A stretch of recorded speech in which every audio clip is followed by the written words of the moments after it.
কলকাতার কোলাহল ছাপিয়ে হুগলির শান্ত তরঙ্গে ভেসে আসে এক গা ছমছমে ইতিহাস, যেখানে জীবনের শেষে শুরু হয় এক নতুন যাত্রা।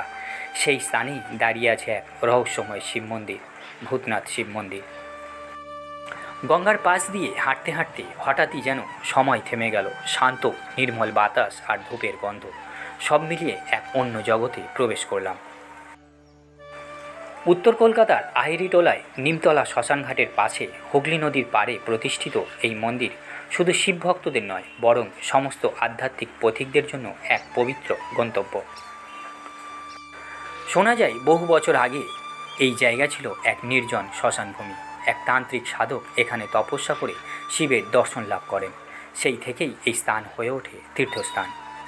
পরবর্তীতে স্থানীয় জমিদাররা গড়ে তোলেন এই মন্দির, যা আজও দাঁড়িয়ে আছে ইতিহাসের সাক্ষ্য হয়ে।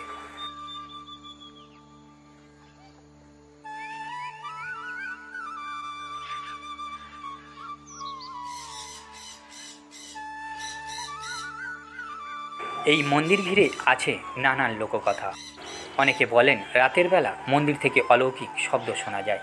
কেউ কেউ দাবি করেন তারা অনুভব করেছেন এক অজানা শক্তির উপস্থিতি। ভূতনাথ নামেই যেন এক ধ্বনি, যেখানে মিশে আছে ভূত বা অতীতের সঙ্গে নাথ অর্থাৎ ঈশ্বর। প্রায় 200 বছর আগে এক অঘরী সাধু স্বপ্নাদেশে গঙ্গার তীরে আবিষ্কার করেন এই শিবলিঙ্গ। প্রতিদিন ভোরবেলা শ্মশান থেকে আনা পবিত্র ছাই দিয়ে হয় ভস্য আরতি, এক অদ্ভুত অথচ আধ্যাত্মিক অভিজ্ঞতা। জীবনের শেষ ও মুক্তির মাঝে তৈরি হয় এই আধ্যাত্মিক যোগ।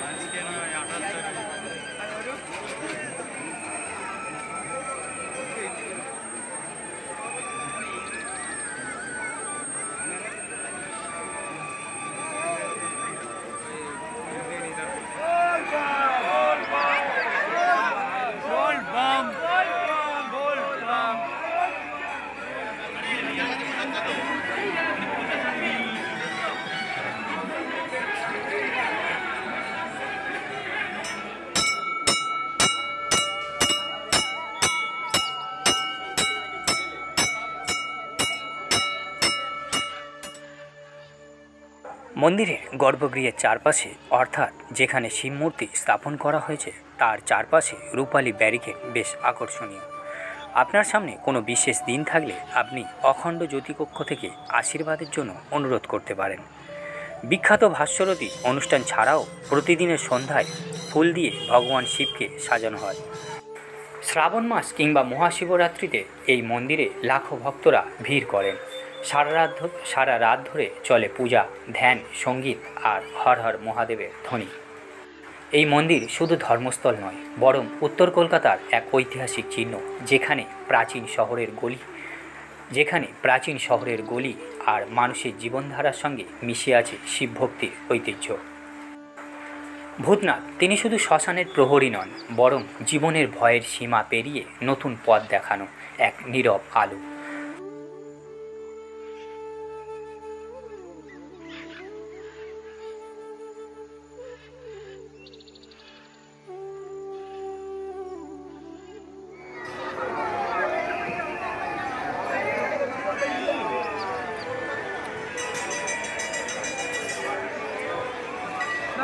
1934 সাল থেকে ভূতনাথ মন্দির সামলানোর দায়িত্ব যায় হিন্দু সৎকার সমিতির হাতে।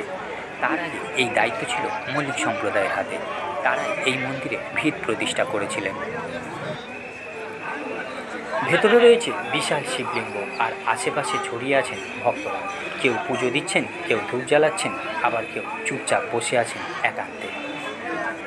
যদি আপনার ভ্রমণে থাকে অন্তরের ডাক, তবে একবার অন্তত এই মন্দিরে যাওয়াই যাক। হয়তো আপনিও খুঁজে পাবেন কিছু অজানা উত্তর। আজকের এই যাত্রায় আমি শুধু একটা মন্দির দেখিনি, আমি ছুঁয়ে দেখেছি এক প্রাচীন ইতিহাস, অনুভব করেছি মানুষের বিশ্বাস আর মনের গভীরে এক প্রশান্তি। আপনিও যদি কখনো কলকাতায় আসেন, ভূতনাথ মন্দির একবার এসে দেখে যান। হয়তো আপনিও খুঁজে পাবেন কিছু অদেখা অজানা অভিজ্ঞতা। এই ভিডিও ভালো লাগলে অবশ্যই লাইক, শেয়ার আর সাবস্ক্রাইব করুন। আপনার যদি ভূতনাথ মন্দিরে আসার অভিজ্ঞতা থাকে তাহলে নিচে কমেন্টে জানাতে ভুলবেন না। ধন্যবাদ। দেখা হবে আবার নতুন কোনো যাত্রায়।